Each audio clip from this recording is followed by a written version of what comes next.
جبرائیل علیہ السلام پر رب العالمین کا حکم ہوا کہ ایک مشت خاک زمین پر سے لاؤ۔ بحکم الہی جبرائیل علیہ السلام آسمان کی بلندی سے فوراً اس زمین پر آئے کہ ایک مشت خاک لیں۔ اس وقت زمین نے ان کو قسم دی کہ اے جبرائیل، برائے خدا مجھ سے خاک مت لے کہ اس سے خلیفہ پیدا ہوگا اور اس کی اولاد بہت عاصی و گنہگار مستوجب عذاب ہوگی۔ میں مسکین خاک پاہوں، میں عذاب خدا کا طاقت و تحمل نہیں رکھتی ہوں۔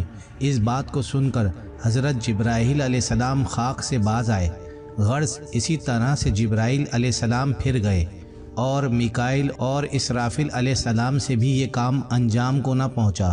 تب اسرائیل علیہ السلام کو بھیجا، ان کو بھی زمین نے منع کیا، انہوں نے نہ مانا اور کہا کہ جس کی قسم دیتی ہے میں اس کے حکم سے آیا ہوں، میں اس کی نافرمانی نہیں کروں گا، تجھ کو لے کر ہی جاؤں گا۔ بس اسرائیل علیہ السلام نے ہاتھ نکال کر ایک مٹھی بھر خاک اسی زمین سے لے کر عالم بالا پر چلے گئے اور عرض کی، اے خداوند تو دانا و بینا ہے، میں نے یہ حاصل کیا ہے۔ تب اللہ تعالیٰ نے فرمایا، اے اسرائیل، میں اس خاک سے زمین پر ایک خلیفہ پیدا کروں گا اور اس کی جان قبض کرنے کے لیے تجھی کو مقرر کروں گا۔ تب اسرائیل علیہ السلام نے معذرت کی، یا رب، تیرے بندے مجھے دشمن جانیں گے اور گالیاں دیں گے۔ جناب باری نے فرمایا، اے اسرائیل، تو غم مت کر، میں مخلوقات کا خالق ہوں، ہر ایک کی موت کا سبب گردانوں گا اور ہر شخص اپنے مرض میں مبتلا گرفتار رہے گا۔ تب کوئی بھی تجھے دشمن نہیں جانے گا۔ کسی کو درد میں مبتلا کروں گا اور کسی کو تپ میں اور کسی کو پانی میں غرق کروں گا۔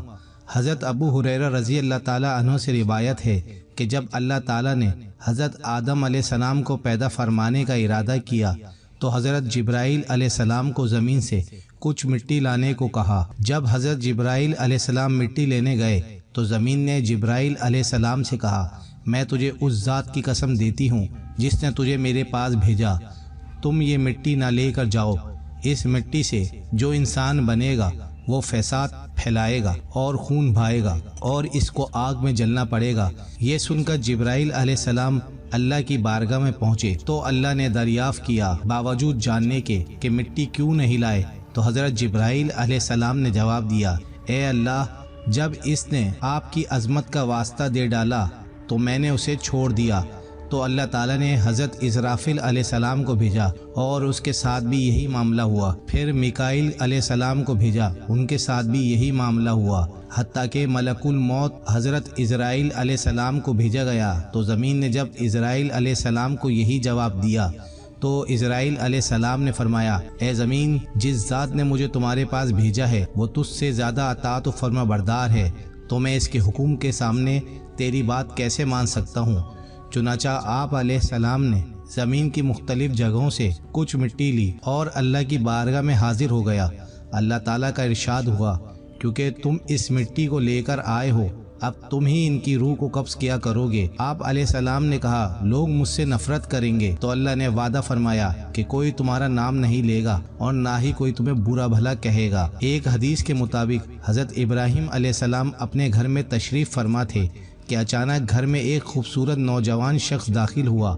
آپ علیہ السلام نے پوچھا، اے اللہ کے بندے، تجھے اس گھر میں کس نے داخل ہونے دیا ہے؟ اس نے کہا، گھر والے نے۔ آپ علیہ السلام نے فرمایا، بے شک صاحب خانہ کو اس کا اختیار ہے، یہ تو بتاؤ تم کون ہو؟ اس نے کہا کہ میں ملک الموت ہوں۔ آپ علیہ السلام نے فرمایا، مجھے تمہاری چند نشانی سے کوئی نشانی بھی نظر آ رہی ہے۔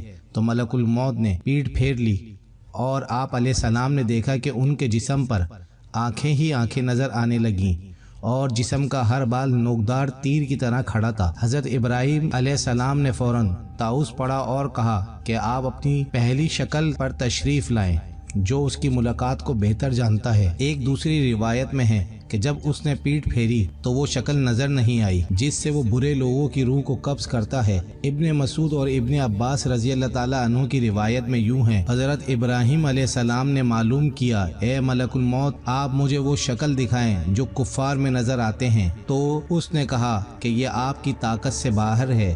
ملک الموت نے وہ صورت دکھانا شروع کی اور فرمایا، آپ اپنا منہ موڑ لیجئے۔ اب جب آپ نے دیکھا تو سیاہ شخص کے سر میں آگ کے شعلے نکل رہے ہیں، اس کے جسم سے بال کے بجائے تیر اور منہ سے آگ نکل رہی ہے۔ یہ حال دیکھ کر آپ پر غشی طاری ہو گئی۔ اس کے بعد آپ نے دیکھا کہ ملک الموت اپنی شکل میں موجود تھے۔ اب ذرا یہ بتائیں کہ مومن کی روح کیسے قبض کرتے ہیں؟ تو کہا ذرا منہ پھیر لیجئے۔ آپ علیہ السلام نے منہ پھیر کر دیکھا تو آپ کے سامنے ایک حسین و نوجوان کھڑا تھا جس کے کپڑے سفید اور جسم سے مہک آ رہی تھی۔ آپ علیہ السلام نے منظر دیکھ کر فرمایا، اگر مومن کو آپ کے دیدار کی دولت ہی نصیب ہو جائے تو اس کے لیے کافی ہے۔